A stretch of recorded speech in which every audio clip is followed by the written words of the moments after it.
warahmatullahi wabarakatuh. Alhamdulillahilladzi khalaqal mauta wal hayata liyabluwakum ayyukum ahsanu amala. Asyhadu an la ilaha illallah wa asyhadu anna Muhammadan abduhu wa rasuluhu la nabiyya ba'da. Yang kami hormati, selamat datang dan bergabung Wahyudi SPD selaku Kepala Sekolah SDIT Harum Jakarta Utara.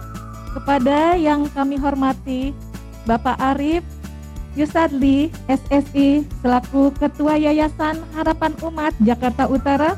Kepada yang kami hormati Bapak Juhana Mukhtar MPD selaku Pengawas 4 Koja Jakarta Utara.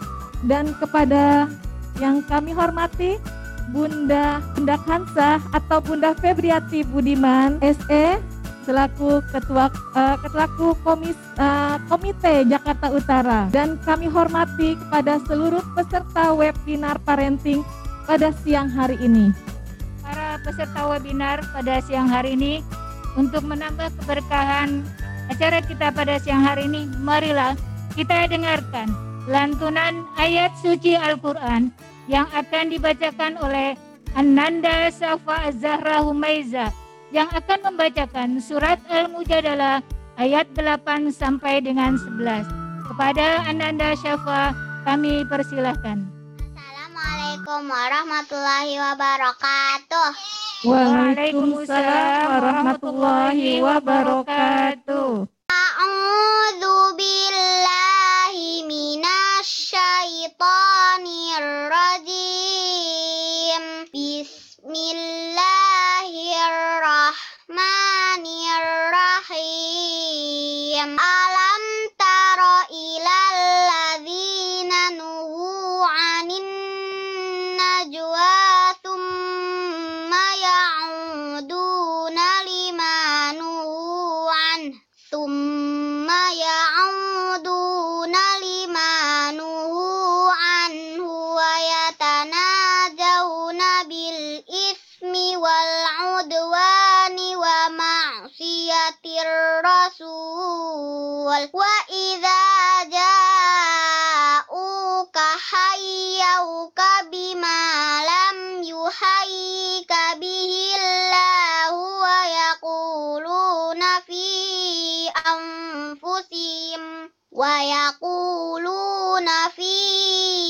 anfusihim laula yu'adzibuna Allahu bima naqul hasbuhum jahannam yaslaunaha fabi'sal masir. Ya ayyuhalladzina amanu idza tanajaitum fala tatanajaw bil ismi wal 'udwan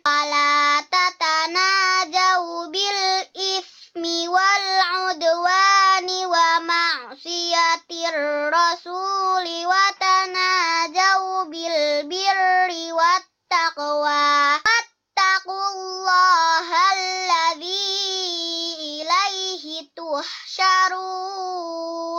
Innaman najwa minasyaitani liyahzunal ladzina amanu wa laysa bidarrihim syai'an illa biiznillah wa 'alallahi falyatawakkalul mu'minun. Ya ayyuhalladzina amanu idza qila lakum tafassahu fil majalisi fafsahu yafsahillahu lakum wa idza qila shuzu yarfa'illahu alladhina amanu minkum walladzina utul ilma darajat khabir. Shadaqallahul azim. Wassalamualaikum warahmatullahi wabarakatuh. Waalaikumsalam warahmatullahi wabarakatuh. Masya Allah ya, subhanallah. Begitu syahdunya dan begitu merdunya yang lantunan ayat suci Al-Quran yang dibacakan oleh Ananda Safa Az-Zahra. Semoga yang membacanya dan kita juga yang mendengarkannya mendapatkan rahmat dan limpahan dari rahmat dan berkah dari Allah Subhanahu wa taala. Amin ya rabbal Amin alamin. ya rabbal alamin. Selamat datang dan bergabung kepada Ibu Dr. Aisyah Dahlan yang telah bersama dengan tim. Selamat bergabung. Terima kasih kepada Bu Dr. Aisyah Dahlan dan tim. Untuk acara selanjutnya adalah sambutan-sambutan yang akan disampaikan oleh Bapak Gatut Triwahyudi selaku Kepala Sekolah SDIT Harum Jakarta Utara. Kepada Bapak Gatut kami persilakan. Bismillahirrahmanirrahim. Assalamualaikum warahmatullahi wabarakatuh. Alhamdulillahirabbil alamin. Wassalatu wassalamu ala asrofil anbiya'i wal mursalin wa ala alihi washabbihi ajmain amma ba'du. Yang saya hormati Arif Yusadli selaku Ketua Yayasan Harapan Umat Jakarta. Yang saya hormati bicara kita hari ini ya, Dr. Aisyah Dahlan timnya. Yang saya hormati Dewan Guru SDIT Harum. Saya hormati Ibu Febrianti sebagai Ketua Komite SDIT Harum beserta jajarannya, dan semua orang tua murid SDIT Harum yang mohon maaf tidak bisa kami sebutkan satu persatu. Pertama-tama marilah kita bersyukur pada Allah Subhanahu wa taala di mana sampai detik ini kita masih diberikan berbagai macam nikmat, terutama nikmat iman, nikmat Islam, juga nikmat sehat badan, sehingga alhamdulillah kita bisa menghadiri webinar parenting ini. Sholawat dan salam senantiasa tercurah keharibaan junjungan kita Nabi Muhammad Sallallahu Alaihi Wasallam, keluarga, sahabat, dan umatnya yang istiqomah menjalankan sunnahnya hingga yaumul. Para hadirin yang saya hormati, alhamdulillah rabbil alamin. Saya berterima kasih banyak pada Komite SDIT Harum, di mana alhamdulillah hari ini kita bisa melaksanakan acara webinar parenting ini, yang insya Allah pembicara adalah Dr. Aisyah Dahlan. Ini yang luar biasa sekali ya pembicaranya, ini cukup terkenal sekali di seluruh Indonesia. Ini acara yang ketiga kali ya komite mengadakan webinar parenting ini, dan alhamdulillah bisa diikuti oleh seluruh keluarga besar SDIT Harum maupun yang di luar keluarga besar SDIT Harum. Webinar parenting ini dengan tema mengelola hati dan emosi demi menciptakan pendidikan yang baik untuk anak di masa pandemi, yaitu tujuannya bagaimana kita semua di sini Dewan Guru, orang murid SDIT Harum ya di masa pandemi ini yang sekarang sudah hampir 2 tahun ya. Sekarang alhamdulillah sudah turun levelnya, PPKM kita di level 3. Ini di mana itu punya karakter yang berbeda-beda. Tentunya mereka punya kemampuan ya yang berbeda-beda ya, di mana kemampuannya mereka itulah kemampuan dari Bapak Ibu Guru untuk melihat apa yang sebenarnya yang perlu digali potensi dari anak didik seperti ini. Nah, ini yang bisa memberikan semangat bagi kami para pengajar, para Dewan Guru di SDIT Harum, tetap semangat ketika kita pelajaran secara offline. Baik, mungkin itu yang bisa saya sampaikan. Sekali lagi saya terima kasih mengucapkan kepada Komite SDIT Harum dan jajarannya yang sudah melaksanakan webinar parenting ini. Mudah-mudahan ini tidak sampai di sini saja ya. Mudah-mudahan nanti kalau misalnya pandemi COVID-19 sudah selesai, PPKM sudah selesai, kita nanti melaksanakannya secara offline. Baik, kurang lebihnya mohon maaf. Assalamualaikum warahmatullahi wabarakatuh. Alhamdulillah. Jazakallah khair kepada Pak Gatot Riwahyudi selaku Kepala Sekolah SDIT Harum Jakarta Utara. Baik, untuk sambutan selanjutnya akan disampaikan oleh Bapak Arif Yusadli STI selaku Ketua Yayasan Harapan Umat Jakarta Utara. Kepada Bapak Arif Yusadli, kami persilakan. Bismillahirrahmanirrahim. Assalamualaikum warahmatullahi wabarakatuh. Waalaikumsalam warahmatullahi wabarakatuh. Alhamdulillah rabbil alamin. Assalatu wassalamu ala asyrafil anbiya'i wal mursalin wa ala alihi wa sahbihi ajma'in wa ba'du. Alhamdulillah, pada siang hari ini kita dapat berkumpul bersama-sama, dipertemukan oleh Allah SWT dalam sebuah kegiatan yang insya Allah penuh barakah dan manfaat bagi kita semuanya, terutama bagi pendidikan bagi anak-anak kita ke depan dunia. Salam dan salam semoga senantiasa tercurah pada junjungan kita dan besar Muhammad sallallahu alaihi wasallam, pada sahabatnya, keluarganya, dan orang-orang yang terus menghidupkan sunnahnya sampai yaumil akhir nanti. Yang saya hormati Ibu Dr. Aisyah Dahlan, yang sudah sama-sama kita kenal, dan tentunya dia nggak kenal sama kita, tapi kita kenal insya Allah dengan Dr. Aisyah Dahlan, yang sudah dikenal di dunia nyata maupun dunia maya. Yang kiprah beliau sudah tidak kita saksikan lagi. Mudah-mudahan ilmu yang beliau miliki yang begitu banyak, yang dengan juga begitu banyak pengalaman, nanti insya Allah akan bisa beliau sampaikan kepada kita yang dapat kita manfaatkan di dalam kita memaksimalkan proses pendidikan anak-anak kita. Yang saya hormati juga tentunya Ketua Komite Ibu Febrianti Budiman dan seluruh jajarannya yang senantiasa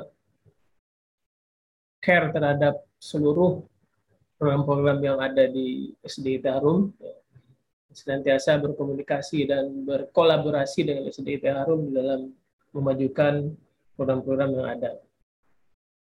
Kemudian juga yang saya hormati Bapak Gatot Riwahyudi SPD selaku Kepala Sekolah beserta seluruh jajarannya dan seluruh guru-guru hebat Harum yang senantiasa memberikan seluruh potensinya demi kemajuan pendidikan anak-anak kita. Walaupun pandemi, Pak Gatot selalu hadir ke sekolah dan pulangnya selalu telat, pulangnya selalu sore.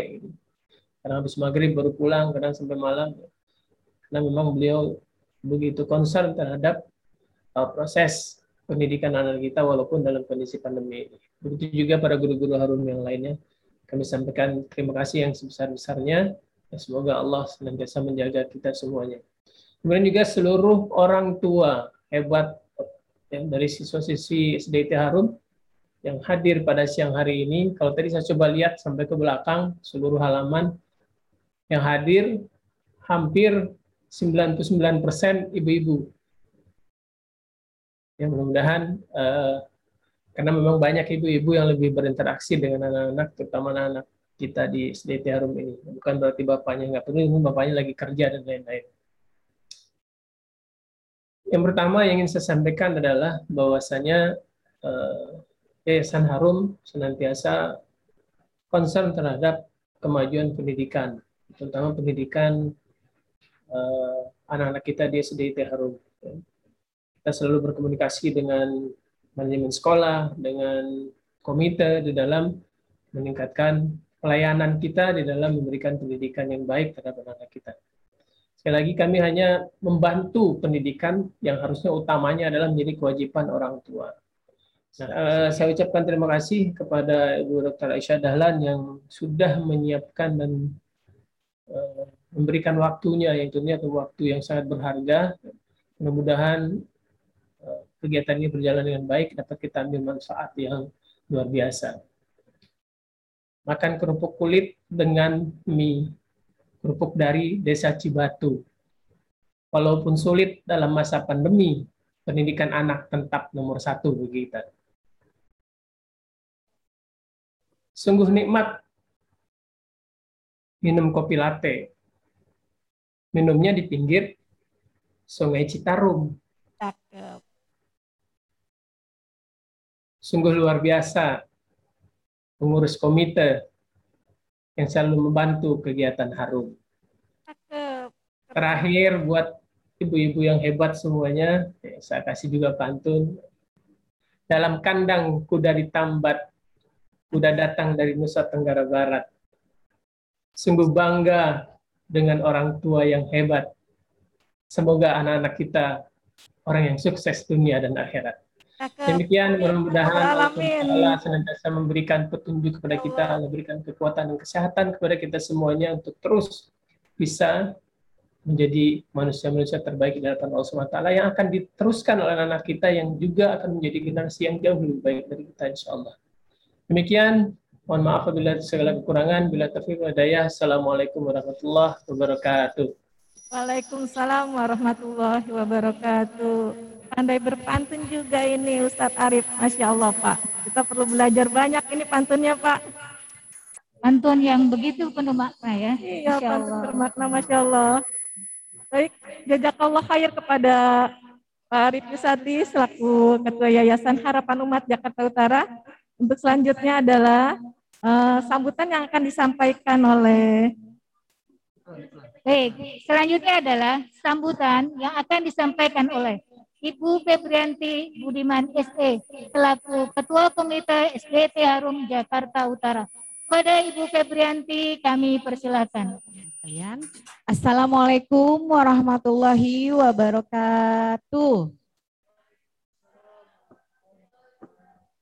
Alhamdulillah, alhamdulillahirabbil alamin wa bihi nasta'in ala umuri dunya waddin.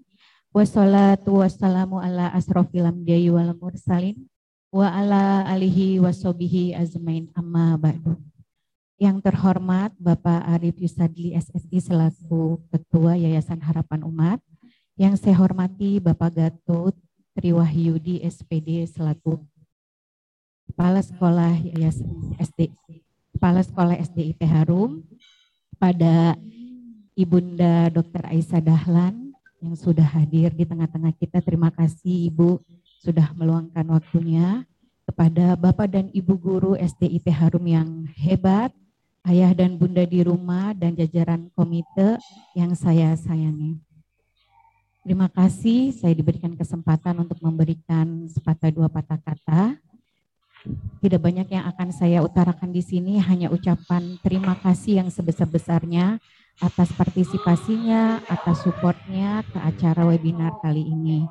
Kami sangat amat banyak kekurangan, tetapi kami tetap membuka tangan untuk bisa terus belajar untuk memberikan yang terbaik untuk ayah dan bunda dan keluarga besar Yayasan SDIT Harum. Tidak lupa juga saya berterima kasih kepada seluruh teman-teman Korlas, jajaran SDIT Harum, seluruhnya yang telah mensukseskan acara besar hari ini. Insya Allah ilmu yang kita dapatkan hari ini sangat bermanfaat dan dapat diaplikasikan di kehidupan kita sehari-hari. Untuk saat ini memang komite sangat amat kesulitan untuk memberikan kegiatan-kegiatan yang insya Allah kita sudah programkan dalam 1 tahun. Namun karena kendala adanya COVID-19 membuat kita jadi kesulitan untuk mengaplikasikan kegiatan tersebut. Tapi insya Allah dengan support dari ayah dan bunda dan yayasan serta sekolah, kami bisa melaksanakannya dengan semampu kami dan insya Allah bisa memberikan manfaatnya untuk ayah dan bunda di rumah. Demikian saja mungkin yang bisa saya haturkan di webinar kali ini. Selamat mendengarkan, semoga ilmu yang diberikan oleh Dr. Aisyah Dahlan insya Allah, Masya Allah pasti sangat amat bermanfaat untuk begitu saja yang bisa saya berikan di sini. Mohon maaf atas segala kekurangan. Wabila taufiq wal hidayah wa afu minkum. Wassalamualaikum warahmatullahi wabarakatuh. Waalaikumsalam warahmatullahi wabarakatuh. Dan marilah bersama-sama kita ikuti acara inti pada siang hari ini, yaitu webinar parenting dengan tema Mengolah hati dan emosi demi menciptakan pendidikan yang baik untuk anak di masa pandemi. Pada beliau saya persilakan. Ya, baik, terima kasih. Ya, baik. Ya, saya mau ikut Pak Arif juga pantun. Masya Allah. Pergi ke dapur memakai sepeda untuk membuat sayur dan lada. Kepada Bu Tuti dan Bu Anti pembawa acara, terima kasih atas waktunya. Masya Allah. Sama-sama, Ibu Aisyah. Ya Allah. Baik, bismillahirrahmanirrahim. Assalamualaikum warahmatullahi wabarakatuh. Waalaikumsalam warahmatullahi wabarakatuh. Alhamdulillahirabbil alamin. Wassalatu wassalamu ala asyrafil anbiya'i wa mursalin wa ala alihi wa sahbihi ajmain, amma ba'd. Masya Allah, alhamdulillah ayah bunda dari SDIT Harum, Harapan Umat. Masya Allah, alhamdulillah, terima kasih ini mengundang kami. Yang saya hormati Bapak Arif Yusadli, SSI, Ketua Yayasan SDIT Harum. Terima kasih sambutannya Pak. Sekarang sudah kenal Pak, saya Pak jadinya Pak. Insya Allah nanti kalau ketemu saling menyapa ya Pak. Kemudian juga Bapak Gatut Triwahyudi SPD selaku Kepala Sekolah SDIT Harum beserta jajaran staf dan Dewan Guru. Ya.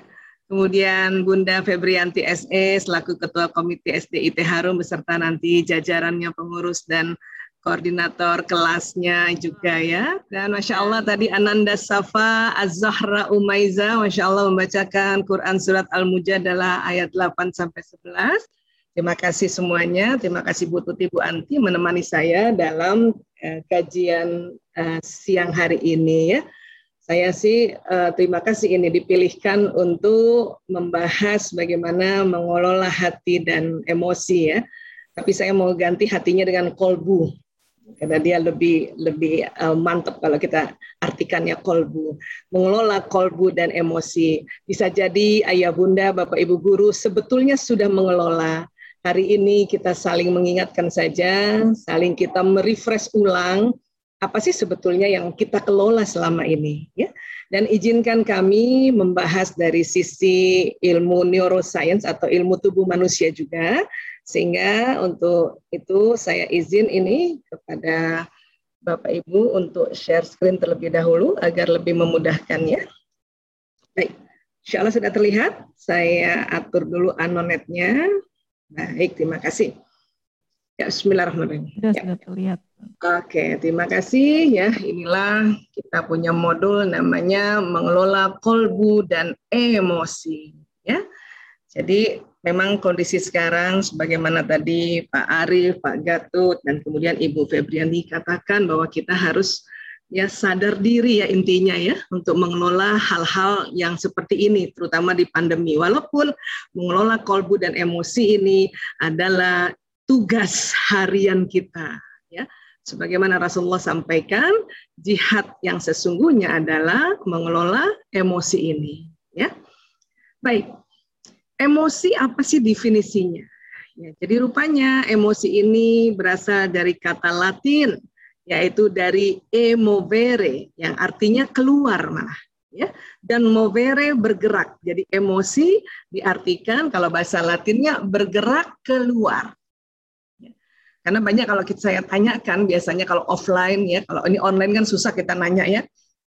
Ibu-ibu, emosi apa artinya? Pasti tuh jawabnya marah. Sering banget kayak gitu. Padahal artinya bergerak keluar.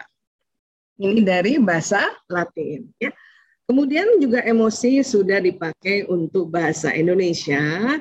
Maka di dalam Kamus Besar Bahasa Indonesia, emosi diartikan luapan perasaan dan pikiran yang berkembang dan surut dalam waktu singkat. Jadi ini ada kalimat surut dalam waktu singkat, artinya emosi bisa surut dalam waktu singkat. Ya. Kemudian diartikan juga keadaan dan reaksi psikologis dan fisiologis. Ya, jadi psikologis dan fisiologis dan semua itu ada di dalam diri kita. Ya. Dan diartikan juga keberanian yang bersifat subjektif. Jadi masing-masing orang ini waktu mengelola emosinya ini beda-beda nanti. Ada yang cepat responnya, ada yang lambat, ada yang memang belum tahu kalau bagaimana caranya mengelola yang lebih efektif. Gitu.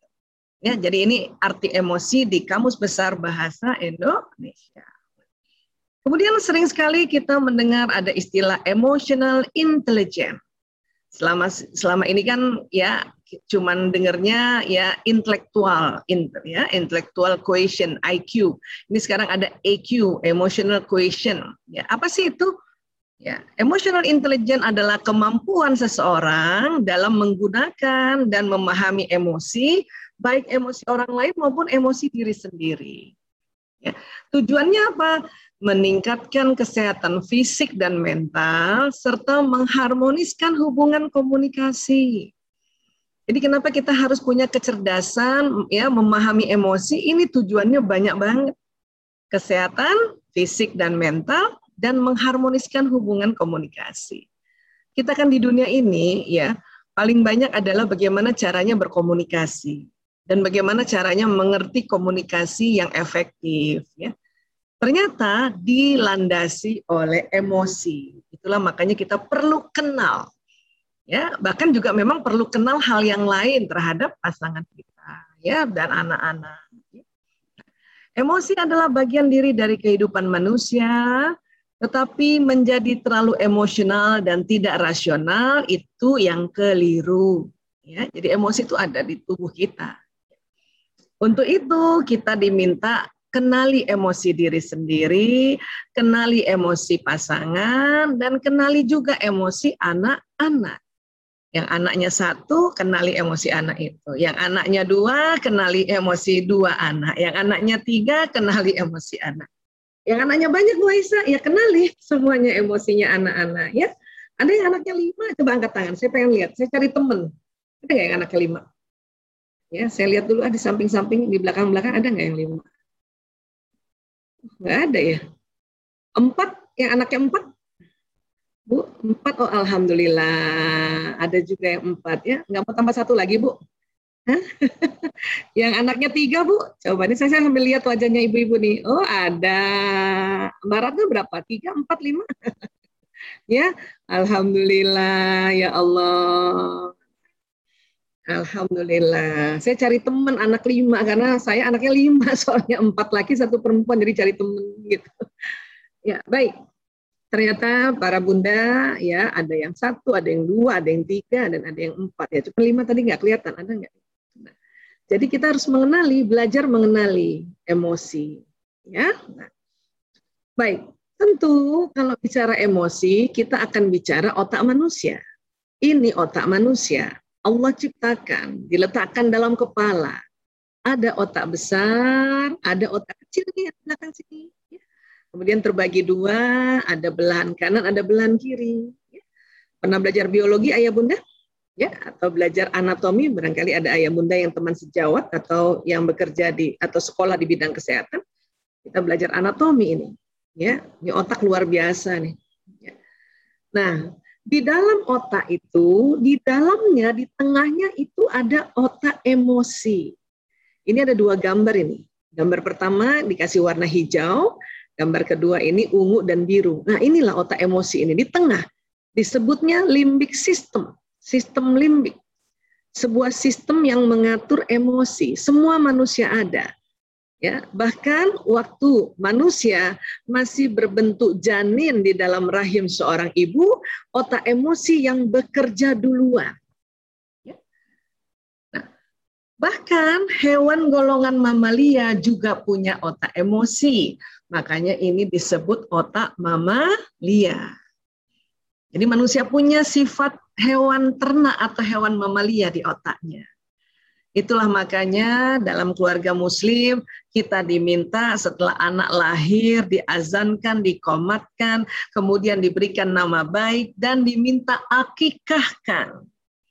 Karena akikah itu menebus otak mamalia seorang anak agar nantinya anak-anak mudah mengelola emosi. Ya. Karena nanti semua penyimpangan baik narkoba, LGBT, tawuran, pornografi, porno aksi yang dirusak atau yang diganggu otak emosi.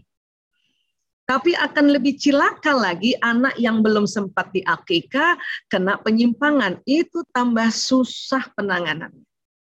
Ya, jadi buat ayah bunda terima kasih yang sudah mengakikahkan anak-anak, laki-laki 2 kambing, perempuan 1 kambing. Kenapa laki-laki 2 kambing? Karena otak laki-laki lebih besar sedikit, terutama otak emosinya ini strukturnya lebih besar sedikit dibanding otak perempuan, maka diminta 2 kambing. Ya. Dan untuk kita yang sudah dewasa ini, ya tadi kan dikatakan tadi siapa Bu Tuti, Bu Anti yang bilang ya, gimana nih Bu Aisyah supaya kita nggak mudah marah gitu ya? Atau tadi juga Ibu Febriani bilang ya. Rupanya mengapa setiap tahun ada ya Idul Adha, ada hari raya kurban di mana kita mengurbankan kambingkah, dombakah, atau onta atau sapi, itu dalam rangka menebus lagi otak emosi atau otak mamalia setiap orang. Ibu-ibu yang sanggup berkurban, kalau masih susah, sering banget marah, susah banget mengelola, maka tiap tahun kurban coba. Ya, kambingnya tulis nama ibu tuh. Saya paling senang kalau lagi pas kurban ada kambing oleh panitia ditulis Aisyah Taimuria binti Dahlan Husain. Nah itu dia tuh saya bilang untuk menebus otak emosi. Ya, itu salah satu makna mengapa kurban dari jutaan makna. Selain makna berbagi, ya, yaitu menebus otak emosi kita kembali. Jadi setiap tahun ada boosternya, ya. Gimana nggak menebus ya? Itu uang kita kumpul-kumpul beli kambing, beli sapi. Kalau sapi bisa untuk rame-rame. Terus kita kurbankan dan dibagikan ke orang. Itulah menebus otak emosi kita. Ya, salah satu maknanya. Oke? Jadi otak emosi kayak apa sih Bu Aisyah? Di dalam otak, ini kita lihat lagi otak ya. Ini bagian depannya ini nih. Kemudian kita belah, ini ada otak besar yang 2 ini nih, otak kecil ini. Nah, ini dia otak emosi. Ya, otak mamalia. Ternyata otak mamalia bersambung dengan otak reptil. Makanya manusia punya sifat mamalia, punya sifat reptil juga. Otak reptil memang Allah ciptakan agar manusia bila terdesak, ya, bila dia kena serangan orang buas atau binatang buas, ya otak reptil yang bekerja, batang otak yang bekerja untuk apa? Fight or flight, serang atau kabur. Nah ini dia nih batang otak namanya, Masya Allah. Kemudian ya lengkap ya, jadi ada sifat reptil, ada sifat mamalia di otak manusia. Nanti yang membedakan mamalia adalah otak besarnya ini. Manusia lebar otaknya ini. Neokorteksnya. Nah, baik. Kemudian bicara emosi, anak-anak itu ya ada jenis emosinya. Ini emosi dasar anak. Senang, sedih, takut, marah. 4 jenis dengan berbagai variannya. Ya. Binatang juga gitu, mamalia juga gitu. Mamalia punya emosi marah, takut, sedih, senang. Ya. Namun nanti kalau sudah mulai balik, semakin hari, semakin usia, bahkan seperti ayah bunda sekarang Bapak Ibu guru, emosi kita lebih variasi lagi. Bukan hanya 4, tapi jadi 10 jenis. Ya. Bahkan nanti bisa dipecah-pecah nih, marah nih bisa kesel, jengkel, dongkol, ya, dendam masuk di sini. Takut, cemas, khawatir, ragu-ragu masuk di sini. Sedih, duka, lara. Kemudian kalau digabungkan dengan ilmu nafs, inilah ada lawama, amarah, dan mutmainnah. Ya, emosi, ya, kalau semakin ke bawah, karena frekuensinya semakin turun, inilah yang disebut emosi energi negatif, karena frekuensinya semakin turun. Semakin ke atas, energinya semakin naik, frekuensinya naik, maka disebut energinya positif. Jadi emosi ada yang negatif, ada yang positif. Nafsu juga begitu, ada yang negatif, ada yang positif. Ada lawama, ada amarah, ada mutmainnah. Semua emosi ini ada di otak kita. Ada di otak kita. makanya nggak bisa hilang. Ya Allah, hilangkan marahku. Marah nggak hilang, Bunda. Yang hanya bisa apabila turun, kita naikkan ke atas. Cepat-cepat naik lagi ke atas. Itulah sebutannya move on. Come on, Bunda, move on dong, kan gitu ya. Kenapa? Karena ini ada di otak kita. Jadi hari ini udah move on. Dari marah sekarang udah semangat. Besok udah turun lagi ke marah bisa. Inilah yang perlu kita tahu sehingga kita bisa mengelola. Nggak bakal kita bisa mengelola sesuatu kalau nggak tahu. Pertama nggak tahu tempatnya di mana, nggak tahu cara kerjanya. Ini adalah pendekatan cara kerja emosi dengan teknik level emosi. Karena kalau kerja aslinya ini detail, kompleks, ya, Masya Allah, pokoknya deh kita belajar nih, nggak habis-habis waktunya. Maka dibuatlah sebuah pendekatan yang disebut level emosi. Sehingga kita tahu kalau kita lagi sedih itu agak di bawah. Sehingga kalau mau naik lagi ke semangat itu lebih butuh waktu yang lebih lama dibanding lagi marah. Kalau marah cuma 2 tangga gitu. Kalau sedih 1, 2, 3, 4, 5 untuk masuk ke semangat.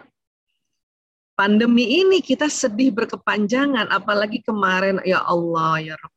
Ya, kerabat meninggal, baru aja ngomong sama teman meninggal ya. Apalagi teman-teman sejawat dokter, perawat, ya Allah ya Rabb, innalillahi wa inna ilaihi rajiun.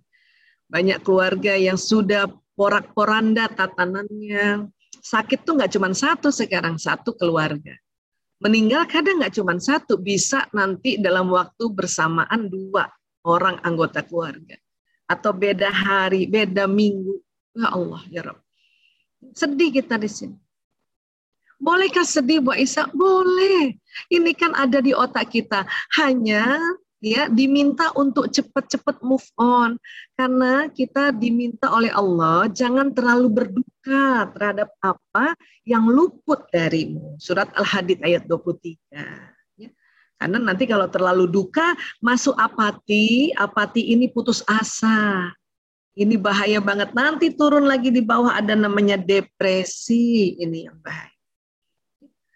Terkadang sudah naik ke atas, kita menerima kondisi pandemi, menerima anak-anak daring di rumah, menerima bahwa kita ya lebih banyak di rumah. Besok dengar kabar bisa takut lagi, merosot lagi ke bawah.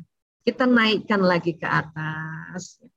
Itu yang disebut ikhtiar dalam berjuang atau berjihad, mengelola nafsu ini. Yang harus sadar, karena nggak mungkin kita terus-terusan di atas. Karena emosi ini ada di otak kita. Inilah disebut hidup kita dinamis.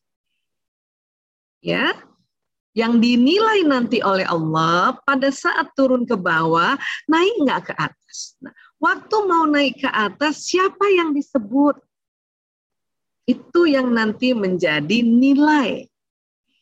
Ada orang waktu marah, ya maaf izin, bukan sebut Allah, tapi sebut nama binatang. Karena memang ini marah ini levelnya binatang. Maka makin terpuruk dia dan makin cilaka dia.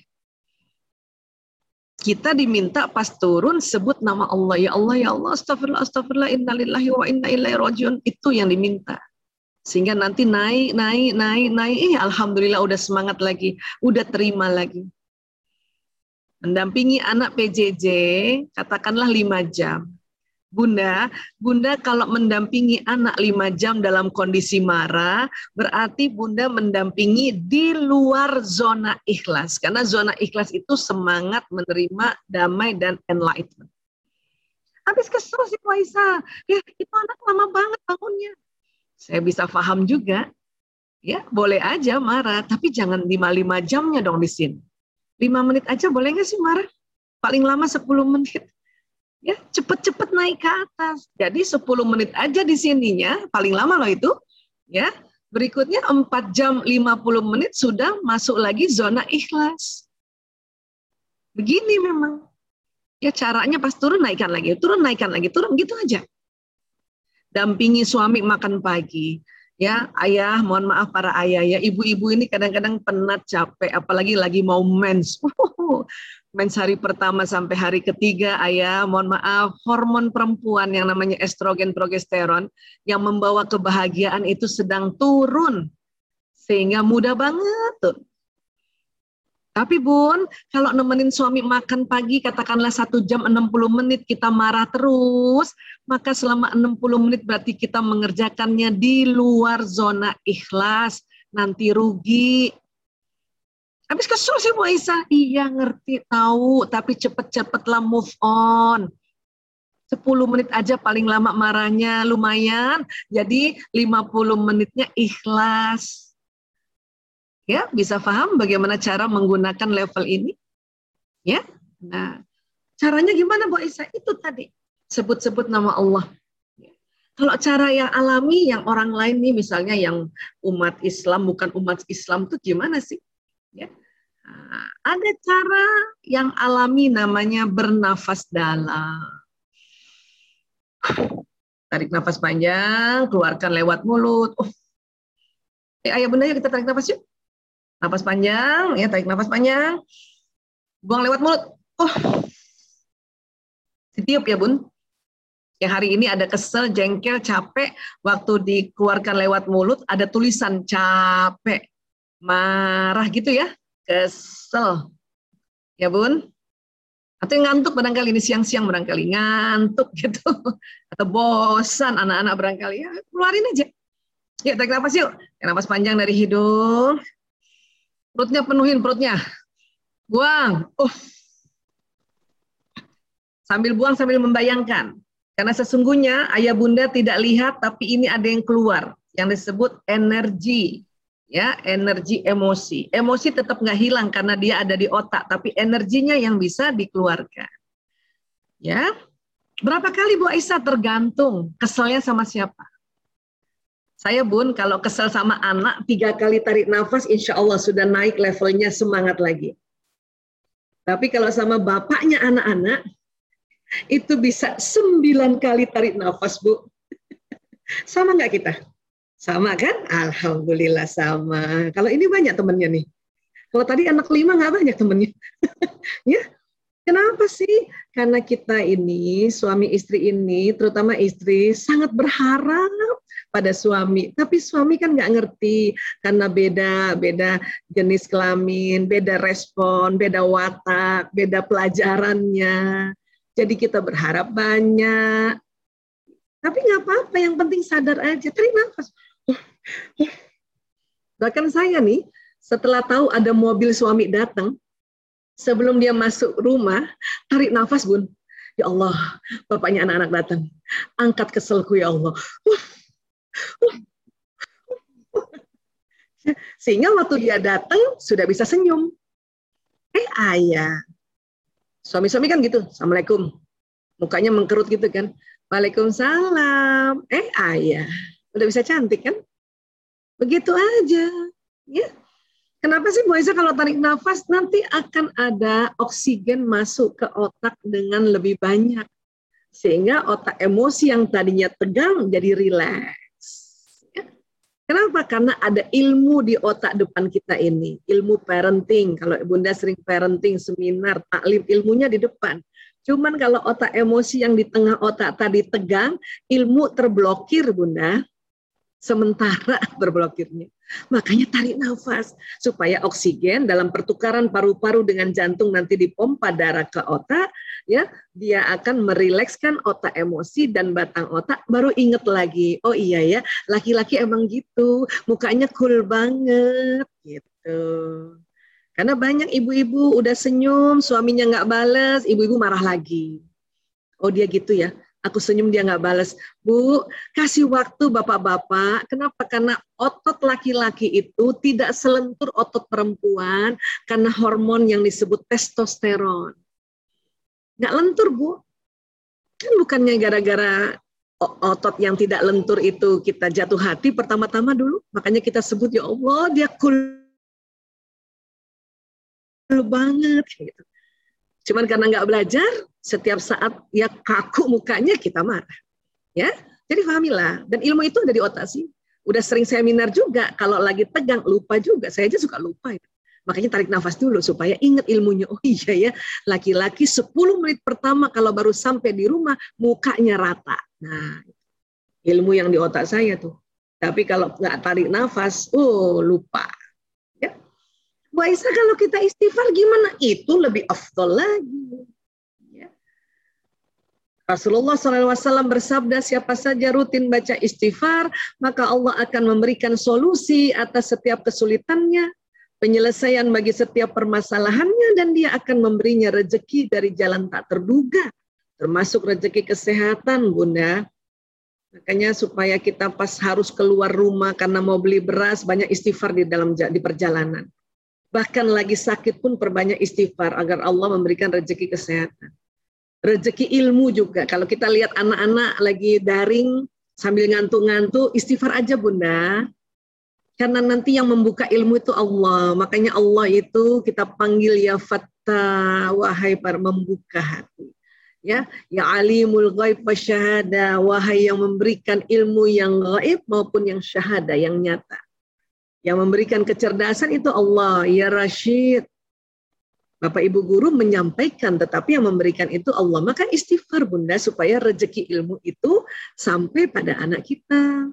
Bahkan Bunda buka dompet, uangnya cuma tinggal 1.000 atau 5.000 selembar aja, istighfar. Pantang lagi nggak punya uang, mikir pinjam sama siapa, minta sama siapa, istighfar dulu. Nanti Allah akan memberikan solusi, memberikan penyelesaian, bahkan memberi rezeki dari jalan tak terduga. Siapa yang sering sudah begitu? Buka dompet, cuma satu lembar, istighfar. Teruskan Bunda. Astagfirullahaladzim, ya Allah, astagfirullahaladzim. Sambil doa, ya Allah, datangkan teman-temannya uang ini ya Rob. Percayalah, yakinlah, dia datang nanti insya Allah. Hanya memang tidak langsung dari atas langit, karena kita belum sanggup seperti itu. Makanya dibantu dengan makhluk lain juga, dengan manusia. Ada yang kirimkan beras, ada yang kirimkan kue, itu rezeki semuanya. Ya, bahkan ada yang telepon minta tolong masakan, itu juga rezeki. Ya, oke, jadi istighfar. Wah Isa, kalau lagi sedih katanya kita disuruh istirja, betul banget. Innalillahi wa inna ilaihi raji'un. Karena itu yang Allah perintahkan. Maka intinya adalah supaya emosi naik, ingat Allah. Itu nanti membedakan ya. Karena ada orang suatu emosinya lagi turun, nggak jadi naik, makin turun. Karena apa? Yang disebut selain Allah. Oke ya, ini perbedaannya. Ya, begitu juga anak-anak. Kalau anak-anak kesel, Bunda aku kesel. Nah, kalau anak-anak ada tambahannya kita belajar. Kalau kita harus langsung tarik nafas dan istighfar. Kalau anak-anak sebelum tarik nafas dan istighfar ada caranya. Ya. Bolehkah orang tua capek atau anak capek dan bosan? Boleh nggak sih Bun? Boleh. Inilah manusia, boleh. Tadi ada emosi pas turun, boleh. Kita kenapa capek badan kita, asam laktat menumpuk karena kepenatan, boleh, makanya ada istirahat, boleh kok. Ya. Nah sekarang Bunda karena kita perempuan butuh bicara, ya, karena bicara kita banyak. Otak perempuan tidak menyimpan masalah seperti otak laki-laki. Masalah bagi perempuan terus berputar-putar di dalam kepalanya. Satu-satunya cara perempuan melepaskan masalah dari kepalanya adalah membicarakan masalah tersebut untuk mengungkapkannya. Karena itu saat seorang perempuan berbicara di akhir harinya, tujuannya adalah untuk melepaskan ganjalan hatinya, bukan untuk mencari kesimpulan atau penyelesaian. Jadi buat para ayah, terima kasih para ayah yang ikut seminar hari ini ya. Kalau istrinya malam-malam atau sore-sore ngomong, itu sebetulnya karena ingin melepaskan ganjalan di otaknya supaya masalah itu tersimpan di otak. Kalau nggak diputer-puter di kepalanya ibu-ibu nih. Itu juga makanya konsultan psikolog itu banyak yang datang pada mereka atau terapis-terapis itu perempuan. Karena memang perempuan butuh bicara.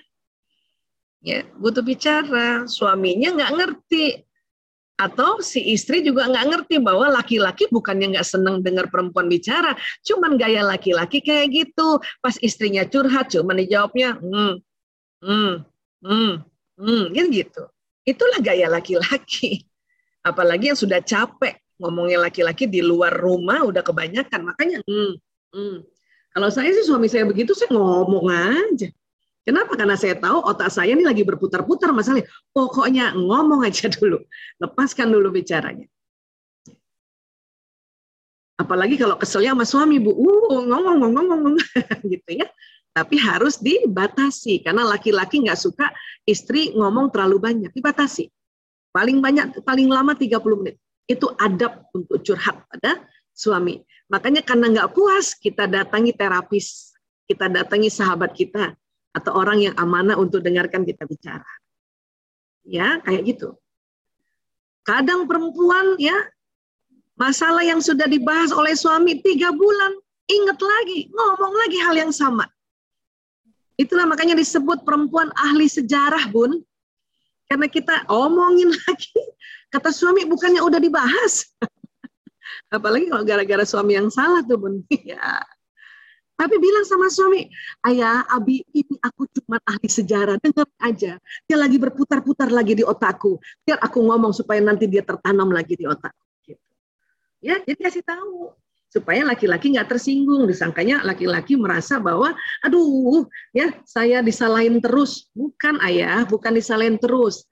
Kasih waktu perempuan ini supaya masalahnya nggak berputar-putar di dalam kepalanya. Ya, kan ngerti. Begitu juga yang punya anak perempuan. Kalau anak perempuan ada masalah, biarin aja dia ngomong. Bulan depan dia ngomong lagi yang sama, biarin aja. Ini yang harus ngerti nih, kunci-kuncinya nih. Ya, nah. Kemudian sebetulnya kalau anak-anak capek dan bosan tuh apa sih sebetulnya yang dia harapkan? Mereka sebetulnya hanya meminta pada orang tua, baik ayah bunda atau bapak ibu guru. Bapak ibu guru juga orang tua kan, memahami bahwa dia capek dan bosan. Nggak perlu juga misalnya ada anak-anak ya, bunda aku bosan banget, gurunya nggak enak banget ngajarinnya. Terus bundanya langsung telepon gurunya, dimarah-marahin gurunya. Nggak perlu juga gitu. Malah kalau anak tahu dia malu. Bunda kenapa ngomong sama guru aku tuh bilang capek, nggak bilang bahwa guru aku ditelepon. Gitu. Kecuali memang perlu perbaikan cara mengajarnya, sampaikanlah kepada ketua komite gitu. Tapi kalau cuma begini dengerin aja, ya.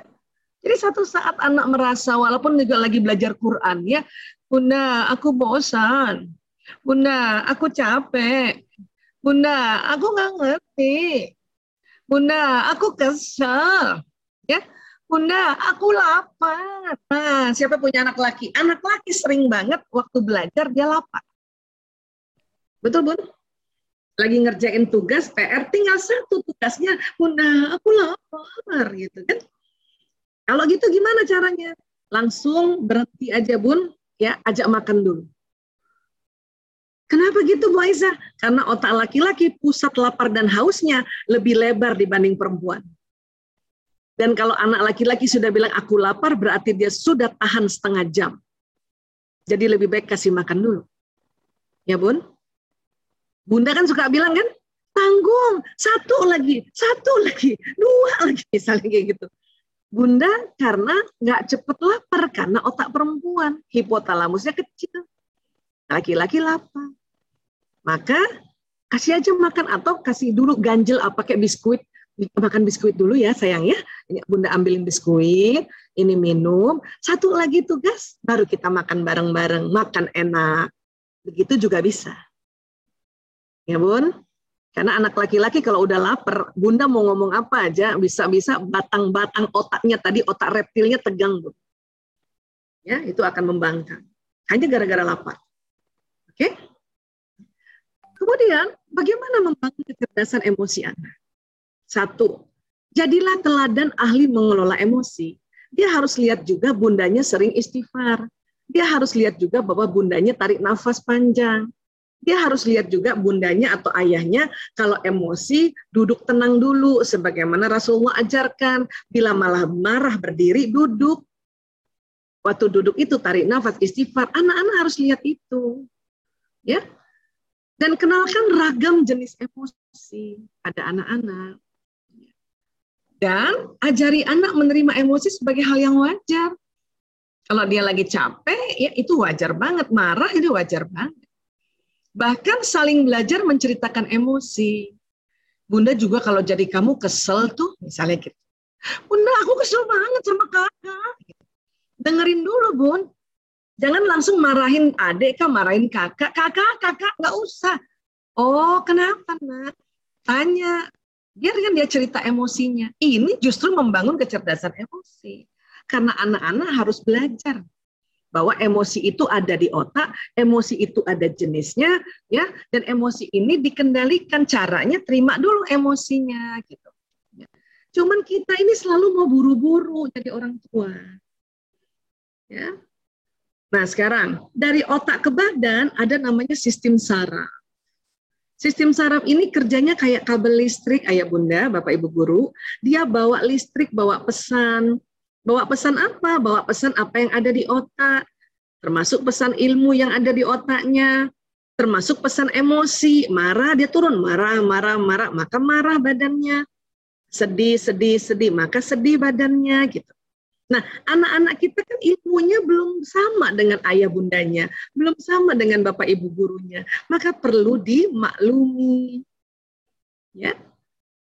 Dan apa yang dilihat, didengar, diucapkan di hidu ini pesannya akan ditangkap oleh indera, jalan ke tubuh melalui sistem saraf.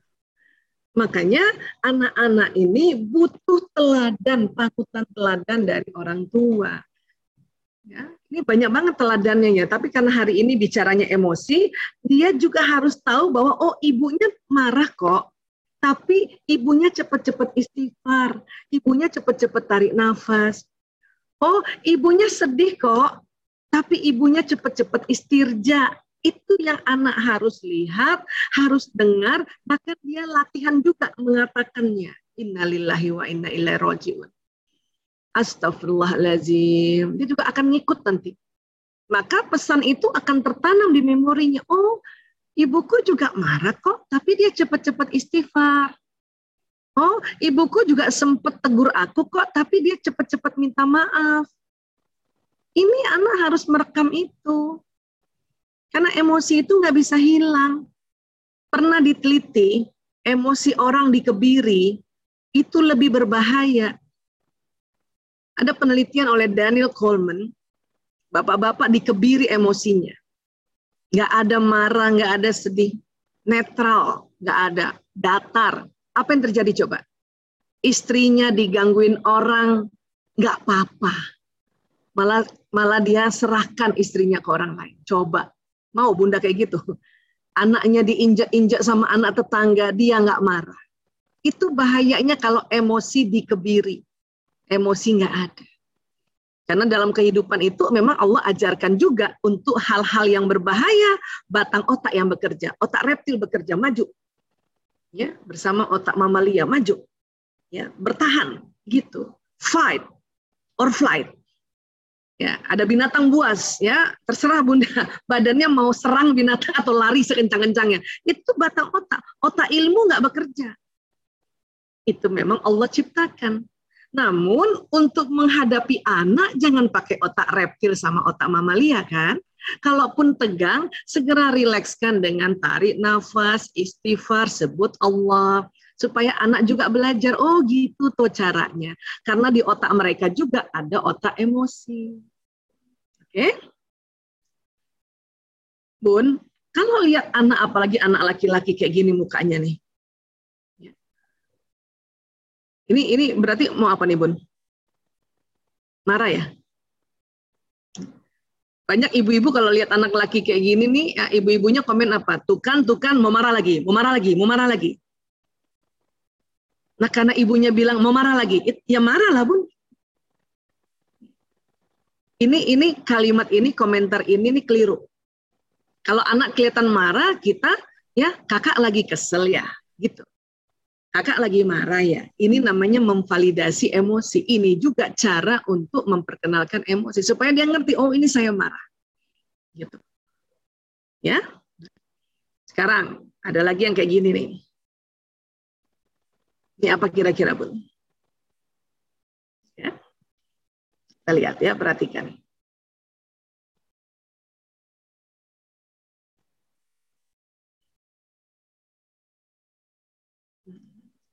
Berarti anak ini kenapa, Bun? Seneng ya? Lagi seneng ya? Cuman sering juga orang tua lihat anak remaja kayak gini ngomongannya, kakak lebih banget sih. Ini bikin yang tadinya gembira jadi nggak gembira loh, Bun. Ini juga keliru ini. Ya. Harusnya gimana? Ya namakan aja emosinya. Masya Allah, kakak happy banget ya. Iya Bun, ya Allah Bun. Gitu kan. Nah di sini kita ajarin, Masya Allah, kakak happy banget ya. Kakak seneng banget ya. Karena anak remaja ini lebih cepat tersinggungnya dibanding anak-anak kecil yang belum balik loh. Apalagi kalau ya memvalidasi emosi. Ya. Sekarang nih Bun, anak remaja kita nih yang sudah balik kayak gini nih. Ya. Sering kan lihat anak-anak kayak gini? Yang kita nih lagi belajar emosi ya, jadi nggak usah banyak kata-kata dari saya, kita lihat-lihat aja video gitu.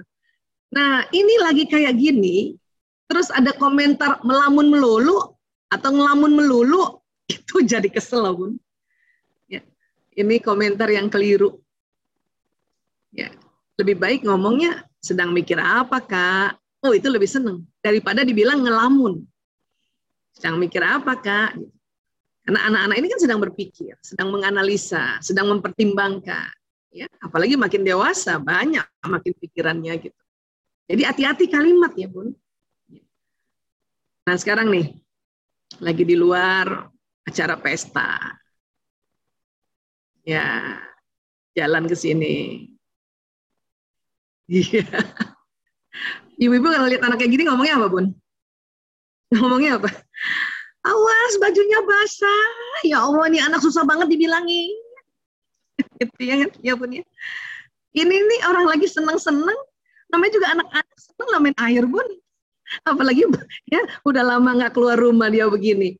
Ya, ini yang tadinya dia seneng jadi nggak seneng gara-gara komentar kita.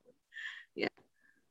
Kenapa sih kita coba tahan komentar dengan menamakan dulu emosinya ya? Ih happy ya nak, seneng banget ya nak gitu. Iya Bu Aisyah tapi kan nggak bawa baju Bu Aisyah ya abis itu baru ngomong kalau bajunya basah Bunda nggak bawa baju loh. Apa kata anak-anak? Nggak apa-apa Bun, tapi juga kering di badan.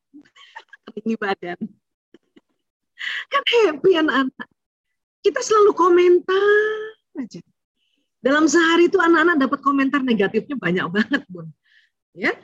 Jadi caranya itu tadi untuk memperkenalkan kecerdasan emosi pada anak. Selain sebelum diajarin tarik nafas istighfar, namakan emosinya supaya dia tahu oh ini aku lagi gembira. Oh ini aku lagi sedih, oh ini aku lagi kesel. Ini tekniknya caranya. Ya, nah kemudian ini menurut Ibu Eli Risman, ada gaya populer komunikasi yang menimbulkan ketidaknyamanan emosi. Contoh nih ya, memerintah, cepetan, gitu aja lama banget sih. Nah ini, kalau cuman cepetan nak, itu nggak masalah. Tapi kalau gitu aja lama banget sih, ini nih emosi itu yang tadinya naik di atas langsung turun loh. Jangankan anak ngomong kayak gini sama pasangan hidup itu ya, itu langsung turun juga gitu. Ngomong aja kayak gini sama suami, wes. Terus apa lagi? Menyalahkan, tuh kan? Bunda juga bilang apa? Ini yang tadinya anak emosi lagi naik itu turun Bun. Terus apa lagi? Meremehkan. Masa gitu aja nggak bisa sih? Ini yang emosinya lagi mau semangat turun lagi Bun. Ya, meremehkan. Ya. Terus apa lagi? Membandingkan. Kenapa sih kamu nggak bisa kayak kakak? Kenapa sih kamu nggak bisa kayak adik? Kenapa sih kamu nggak bisa kayak temanmu? Kenapa sih kamu nggak bisa kayak bunda? Ini paling bikin nggak nyaman. Ini emosi langsung turun lagi. Ya. Nah. Melabel. Kamu penakut amat sih kak? Ya. Kamu pengecut amat sih kak? Kamu pemalu banget sih? Ini juga nggak enak ini. Apalagi ada pakai pakawalan penakut, pemalu, pembohong. Apalagi itu paling sadis tuh kalau ada kata pembohong. Nauzubillah min dzalik. Ya. Kemudian apalagi mengancam. Kalau kamu nggak mau belajar, awas ya. Ya. jatah, jatah makan, jatah nonton di, ini nih bahaya banget, mengancam. Terus ada lagi menyudutkan, makanya, ini paling sering loh, makanya gitu. Ya. Ada lagi apa, menyindir, tumben. Nah, ini kayaknya sepertinya membuat semangat ya, itu nggak enak tuh. Emosi yang tadinya udah naik ke atas turun lagi, Bun. Turun. Ya. Bahkan kadang-kadang kita bisa pakai lebih dari satu. Ya. Masa gitu aja nggak bisa sih? Cepetan dong, gitu aja lama banget. Tuh kan Bunda juga bilang apa? Kamu ini penamut amat sih. Oh iyalah, itu campur-campur sudah. Ini yang tadinya anak mau semangat, akhirnya turun level emosinya. Itu gara-gara kalimat gaya populer komunikasi yang tanpa kita sadari. Makanya harus kita belajar. Pakainya gimana dong, Bun? Ya, pakailah untuk mengajak. Ayo nak, cepetan. Cepat sedikit ya nak. Udah sampai situ aja. Ya, dan nggak usah menyalahkan. Bun, aku salah. Ya Allah, terima kasih nak. Kamu mau ngaku, mau jujur. Itu lebih baik daripada tuh kan Bunda juga bilang apa. Dan nggak usah meremehkan. Kamu bisa kak, udah sampai situ aja. Dan nggak usah ngebanding-bandingin. Ya. Kalau emang kakaknya takut, anaknya takut, ngomongnya gini, kakak takut ya. Itu beda tuh. Kalau melabel, kamu penakut amat sih kak, itu melabel. Kalau kakak takut ya, itu memvalidasi jenis emosi. Dan nggak usah pakai ngancem-ngancem. Kenapa harus diancam anak? Kan memotivasi, Bu Aisyah, motivasi itu bukan mengancam. Kenapa juga harus menyudutkan, pakai makanya. Ya. Gantinya apa ya? Oleh karena itu nak, itu lebih asik sebetulnya. Dan stop mulut kalau, aduh tumben nih. Bilang aja terima kasih ya nak, alhamdulillah siang ini langsung cuci piring, terima kasih ya nak. Gitu. Karena kalimat ini yang tadinya anak mau emosi, kan tadi kan emosi naik, itu kan frekuensi tinggi. Anak mau semangat, Bunda ngomong salah satu atau salah dua dari ini atau bahkan semuanya itu merosot emosi. Frekuensi turun, akhirnya lemes badan, mau ngapa-ngapain nggak bisa. Jangankan anak, kita juga nih kalau suami ngomong kayak gini turun emosi. Begitu juga kalau istri ngomong kayak gini turun level emosi. Dan ini yang tanpa terasa sering kita ucapkan, makanya ya gitu kan istilahnya, makanya ya masa gitu aja nggak bisa. Tuh kan Bunda juga bilang apa, ya kamu penakut amat sih, kenapa sih kamu? Sering banget. Ya. Dan satu lagi ada yang disebut ya sibling rivalry, kompetisi saudara kandung. Ini ada pada setiap saudara kandung. Ya. Ini mereka lagi latihan kompetisi. Bunda juga nggak usah terlalu risau kayak gini. Ajarkan juga mereka mencari solusi. Saya punya anak 5, 4 laki-laki, begini mah udah sering banget tiap hari. Tapi karena belajar bahwa ada sibling rivalry pada anak-anak atau pada saudara kandung, saya mencoba untuk tidak terlalu panik, tidak terlalu tegang, biarkan saja dulu sampai saya dengar dua hal. Ya. Kata-katanya tidak sopan atau sudah mulai berbahaya ingin memukul. Nah, baru saya turun tangan. Nah, ya boleh bersaing tapi ngomongnya yang sopan, oke? Nah, boleh bersaing tapi tidak memukul, tidak menyakiti ya nak. Nah itu caranya. Tapi kalau Bari, ini punya aku, ini punya aku, punya aku gitu kan? Itu saya masih lihat aja dari jauh nggak apa-apa juga. Tinggal nanti kalau Bu, kayak gitu ya. Iya, saya paling gitu. Ragil nih, ragil yang musuh ya. Iya nak. Kalau saya lihat masih bercanda juga, ngapain kita panik. Tapi dua hal tadi, sudah tidak sopan kata-katanya dan mau memukul atau sudah bahaya, itulah baru intervensi. Untuk apa sih mereka begini? Ini lagi belajar kompetisi bersaing. Karena nggak mungkin dia begini sama anak tetangga. Dia lagi bersaing. Kalau Bunda baru begini anak sudah salah satunya sudah disalahkan, ya, ini nanti yang satu yang kasihan. Kakak biasanya paling sering. Ini bisa antara laki sama laki, perempuan sama perempuan, anak laki sama anak perempuan, bisa namanya sibling rivalry. Ya. Karena kalau kita apa-apa marah, apa-apa negur, apa-apa tegang, maka apa yang terjadi? Anak terluka dan memori masa kecil dan remajanya terbentuk ingatan luka, itu nanti mempengaruhi kualitas hidupnya. Karena anak-anak waktu kecil belum ngerti apa-apa, ibunya marahin terus, ibunya serang terus, menyudutkan terus. Ini ya mereka menangis diam-diam. Apa yang terjadi di otaknya tersambung memori luka. Inilah ada istilah sekarang ya memori masa kanak-kanak atau inner child yang terluka karena pengasuhan. Kasihan. Dan itu ngebetulinnya lama juga loh. Ya, apalagi yang sudah mulai dewasa. Ya, kalau masih kecil kan ya makanya pada saat dia masih kecil kita ganti kata-kata yang tadi itu untuk kalimat-kalimat yang gaya populer itu diganti. Ya. Dan validasi emosi mereka. Ini caranya sebetulnya. Ya. Kemudian antara otak dan jantung itu ada jalan khusus, ada poros khusus. Antara emosi tadi, ya hubungan spesifik antara sistem limbik dan ya batang otak tadi ini otak reptil dan jantung. Kenapa Bu Aisyah bicara jantung? Karena jantung inilah yang disebut kolbu. Jadi kolbu ini organnya jantung, walaupun selama ini disebutnya hati. Ya, kolbu ini organnya jantung. Sudah banyak diteliti. Ya. Bahkan Rasulullah SAW bersabda, Al-a wa inna fil jasadi mudghah, iza salahat salahal jasadu kulluhu, wa iza fasadat fasadal jasadu kulluhu, al-a wa hiyal qalbu. Ya, ketahuilah sungguh di dalam tubuh itu ada segumpal daging, mudghah ya. Jika daging tersebut baik, baiklah seluruh tubuh. Jika rusak, rusaklah seluruh tubuh. Ya, ketahuilah segumpal daging itu adalah kolbu. Cuman banyak hadis ini diartikan segumpal daging itu adalah hati. Kolbu is kolbu ya, sebut aja kolbu. Karena kalau diartikan hati secara anatomi berbeda soalnya. Ya.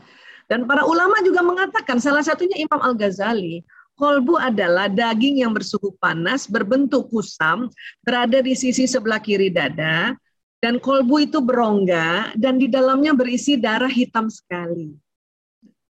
Organ yang ada di sebelah kiri dada itu jantung.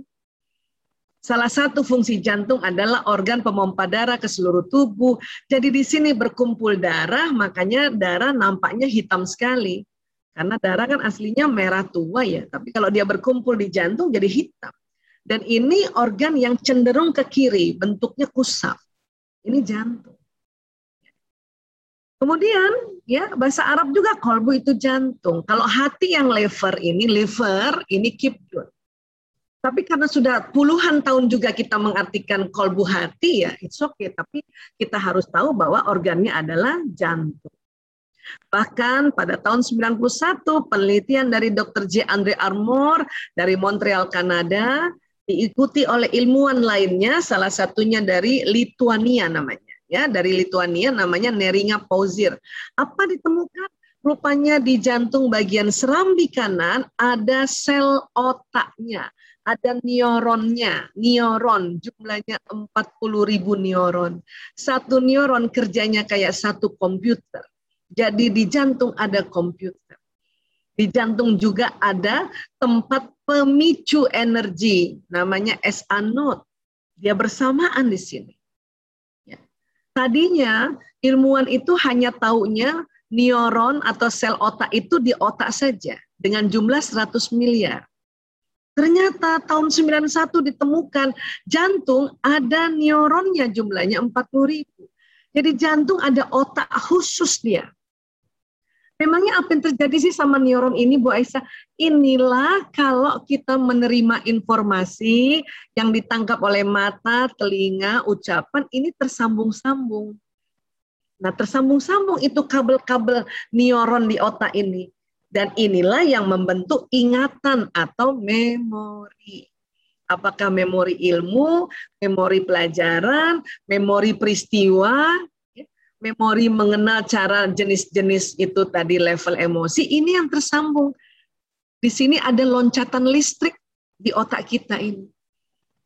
Maka pada anak-anak yang dibentak keseringan, dicubit, dihardik, hati-hati, loncatan listriknya ini terlalu banyak, terlalu kaget, dan akhirnya ada istilahnya hangus. Kasihan anak-anak yang selalu dihardik, dicubit, diteriakin, hangus itu. Sebagaimana kita juga zaman penjajah dulu ya, ini kan sudah akhirnya dari nanti ini Agustus kita bicara tentang kemerdekaan. Itu orang tua kita, kasihan kakek nenek kita itu, apalagi yang selalu dihardik oleh penjajah, hangus otak. Tapi bayangkan hangus aja bisa merdeka, apalagi kita yang sekarang cara mendidiknya sudah jauh lebih baik dari mereka, ya. Ternyata bukan hanya di otak saja, di jantung pun juga ada sambungan neuron. Jadi kalau kita ajarkan anak kita kebaikan, di memori otak tersambung, di jantung juga tersambung. Itulah makanya Nabi bilang, kalau kolbu ini, mudghah ini baik, maka baik pula seluruh tubuh. Kalau mudghah ini buruk, maka buruk pula seluruh tubuh. Nah, yang tersambung di neuron jantung ini bukan hanya ilmu atau nasihatnya ayah bunda atau bapak ibu guru, termasuk peristiwa-peristiwa, memori-memori. Makanya kalau anak kita peristiwa yang dialaminya sewaktu kecil banyak lukanya, berarti kolbunya banyak lukanya. Karena jantung ini bisa menyimpan memori. Sehingga ya banyak ditemukan orang yang transplantasi jantung donor dipindahkan ke jantung orang yang menggunakan jantung baru itu, ya perilakunya pindah, perangainya pindah karena terbentuk. Ini makanya kita berupaya untuk tidak terlalu banyak anak-anak mengalami peristiwa kesedihan dalam kehidupannya sehari-hari, supaya kolbunya ini kolbu yang baik. Ya, nah, kemudian otak ini ada gelombangnya karena ada listriknya tadi. Makanya yang ada di otak kita ini, ya, kalau kita isi kebaikan, sekeliling kita juga merasakan ibunya berpikir baik, ayahnya berpikir baik tuh, atau istilahnya positif, gurunya. Karena ini nanti juga nyebrang, dia memvibrasi, membawa sekeliling. Itulah pentingnya berbaik sangka. Nah, prasangka ini terdiri dari pikiran dan perasaan. Pikiran di otak, perasaan di kolbu. Dan yang luar biasanya, jantung mempunyai medan elektromagnetik 5.000 kali lebih besar daripada otak. Bayangkan. Jadi otak sudah ada listriknya, jantung lebih kuat lagi elektromagnetiknya. Karena jantung itu selain ada otaknya, dia ada SA node-nya tadi, yang memberikan gelombang pada jantung. Itulah kata para ahli, kalau positive thinking menggunakan tenaga 1 watt, maka positive feeling menggunakan tenaga 5.000 watt.